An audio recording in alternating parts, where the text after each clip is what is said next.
Hi guys, welcome back to the channel. We are back with another locals review.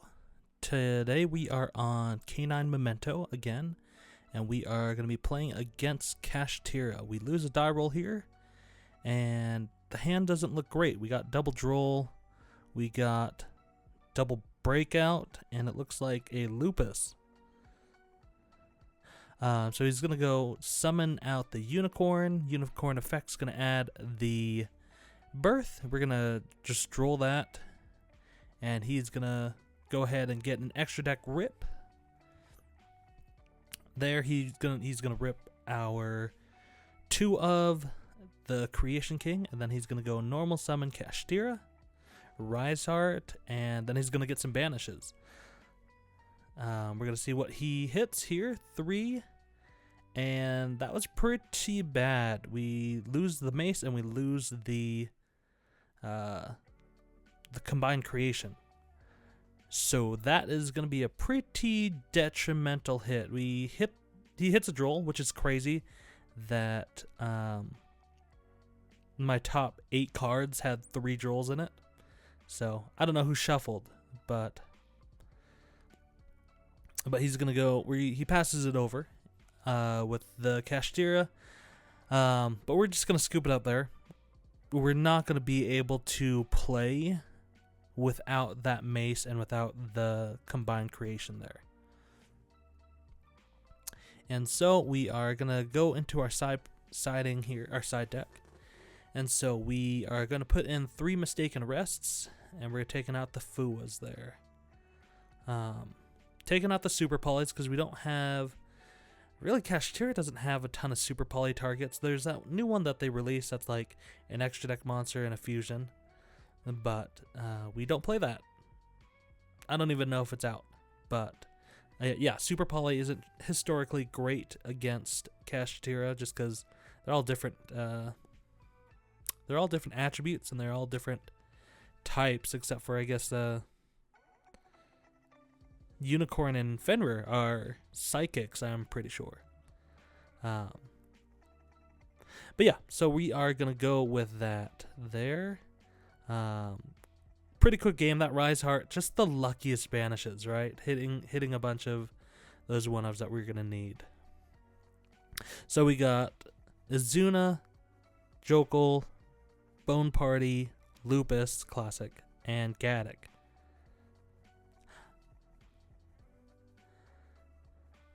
So he's going to go Fuwa, and we're going to chain the Bone Party here to pop the Gaddock. And we're going to go ahead and summon out Anguish. And so we're going to go Anguish draw. Or Anguish add. Here we're thinking you could add the Tatsunoto Shigo. You could add the Sleepy and then summon out the Sleepy as well. But I'm looking at a way to try to play under droll, or not droll, to play under the Fuwa here. But we're going to go Jokul, summon out the Tatsunoto Shigo, just so that way we can get the Jokul in play. But we're going to go Jokul effect to add. That's going to get at Valord, and then he's going to go... We go the Tatsunoto Shigo to continue the play here, to which we get met with another Valor. And so we're just going to go into the Masquerena. And we're going to go to Izuna, no effect to send, but we're going to summon out the Lupus. Right? And so at this point we have a rank 5 play. But he's going to go Imperm on the Masquerena. He doesn't do this in draw phase. I confirmed that we went to main phase, and then so we're going to go into the Gorgon, send off the Anguish, and so that's going to kind of lock out some of his zones there. And so this is just me explaining Gorgon. Gorgon's just kind of nice because it at least shuts down a couple zones here. And so the nice thing is whatever Kashtira monster he's going to summon out, we have the Lupus effect to go ahead and Xyz summon. And so he's going to go into his, he's going to go Pressure Planet to add, And I believe he adds the unicorn here. But we're going to overlay into Valon.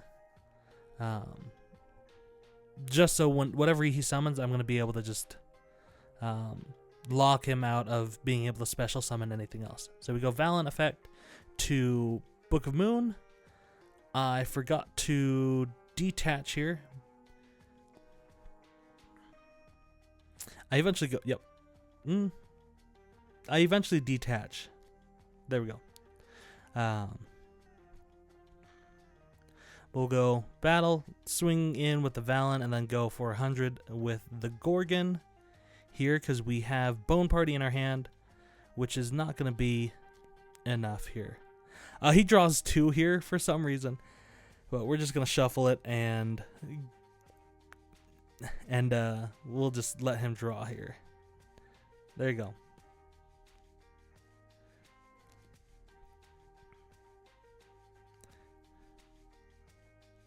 And so he goes, he reveals his Druisworm, but he's going to go Fenrir first effect, and then we're going to keep him from being able to do Fenrir stuff by Book of Mooning there, right? And so he tries to banish the, what is that?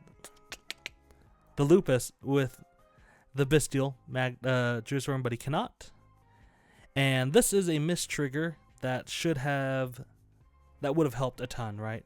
So he swings in with the Magnemite, or the Druisworm, pops the Valon, and then the Valon should have popped the Fenrir, right? Because I missed that trigger, it is going to be rough goings here. So he's going to flip the Fenrir, and then he's just going to be able to start swinging with that. And he's got 1 card in hand, so I'm not going to be able to normal the Azuna. Plus, it's not going to be worth doing that, right? But the Tatsunoto Shigo, we don't want to use its effect, because when we summon that off its effect, the Fenrir is just going to chain before I can do anything. I have the Bone Party, which I realize I could go Tatsunoto effect to summon itself out, dodge the Fenrir banish, right? But we are instead going to go for Mace. And then we're going to go Mace effect to pop, which is going to let us add the Memento Fusion, which is going to let us go into the combined creation, the fusion guy. Right, so we're going to shuffle back 3, summon him out, and then he's going to go effect to go ahead and send 3.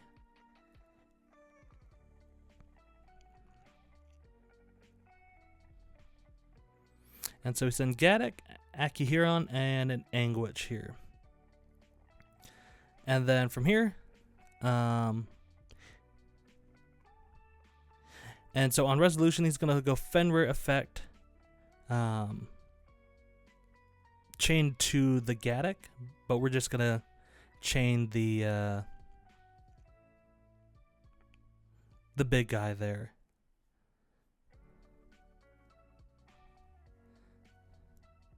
And then so we're gonna go normal summon the Anguich, and then this is gonna let us get into a couple things here. But we are gonna go Sleepy effect to fuse.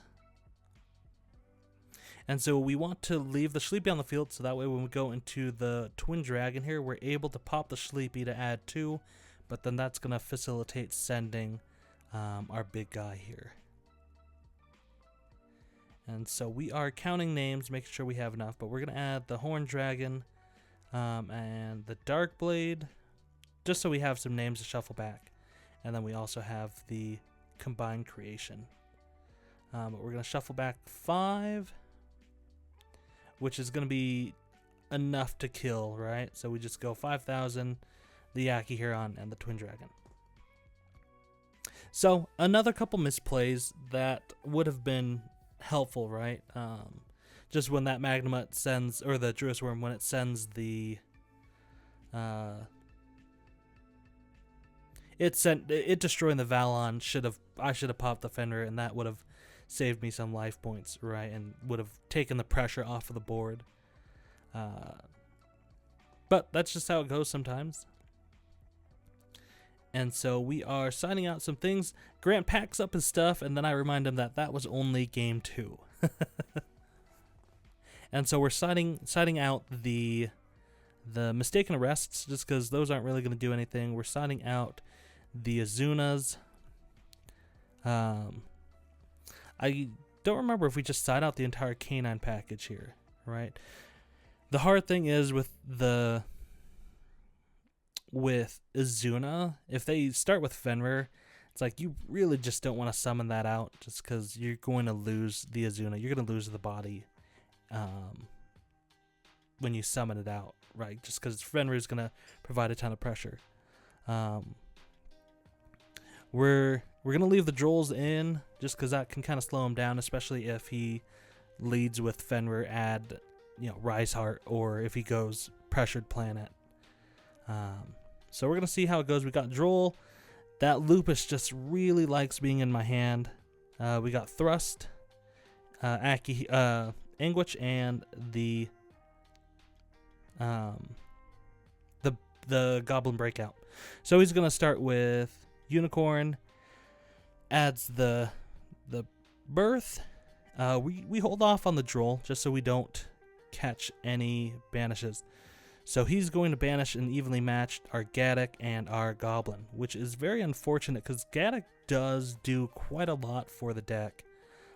It's just unreal, him hitting that off of the deck there. Just crazy hits on the one-ofs with Grant here. But we're going to go Thrust because he uses the Shangira to summon out another Fenrir. That's going to give us Dark Hole.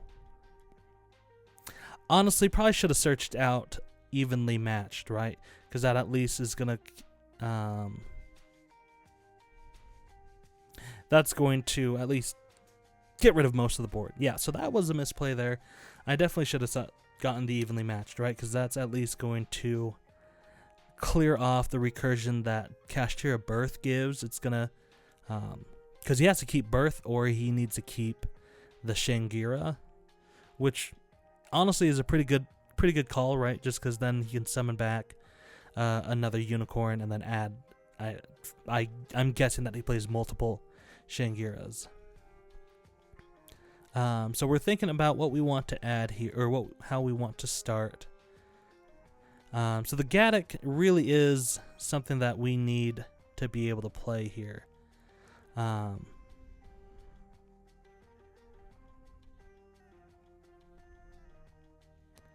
And so we're thinking about the play.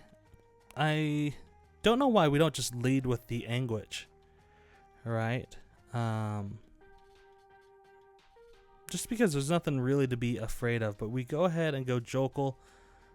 We're going to go destroy the Jokul. And we're going to drop into the Goblin. And then he's going to banish.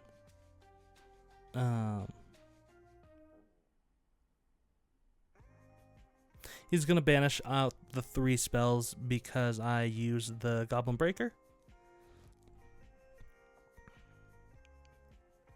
And then we're going to go Goblin Biker, pop itself, and send. So the unfortunate thing here, right, is that Gaddock really is the facilitator because whatever we send, we're not really going to be able to get back. So there's argument. What we should do is we should probably send the Memento Fusion and just send another name, right? And I don't remember if he only has 1 card in hand, so I can't imagine that I normal summon that Lupus, but it got banished, so I obviously special summoned it. So we're gonna send Darkblade and we're gonna send the Horned Dragon. Right? So I should send Fusion here. Fusion would probably be the best play. Oh, I got Drolled. That's what's going on here. Yeah, that's what it was. As I got Drolled earlier, so that's why I'm not starting with the I got drolled after the thrust, so that's why I didn't start with Anguish. So I needed to go into the Goblin in order to get into to send something. But this is the rough part, right? Is that Shangri-La is gonna go off. He's gonna go Unicorn, and then the Birth's gonna summon back the Fenrir, and I'm gonna get stuff banished out. I'm gonna get field locked. And that should be it. Right, and so a lot of misplays here on my end. Honestly, starting with the Anguish and then getting drolled on the Tatsunoto Shigo is probably not the end of the world, but we're gonna go Dark Hole here. He's going to detach from the Shangri-La to protect itself, and we just have to pass it back over and stand by. He's going to summon out the Unicorn, and that's going to be enough, right? So that was pretty rough. He just had some pretty good banishes off of the Gaddock, or off of the Rise Heart. Game 1, banishing the Creation King. So what are you going to do, right? Still learning the deck, got to figure it out, and just be able to read plays and know what to go into and how to play under droll. Still enjoying the deck, and wanted to thank you guys for watching. We are getting kind of close to 100 subscribers, so keep an eye out for that. Thanks for your support, and we will catch you on the next one.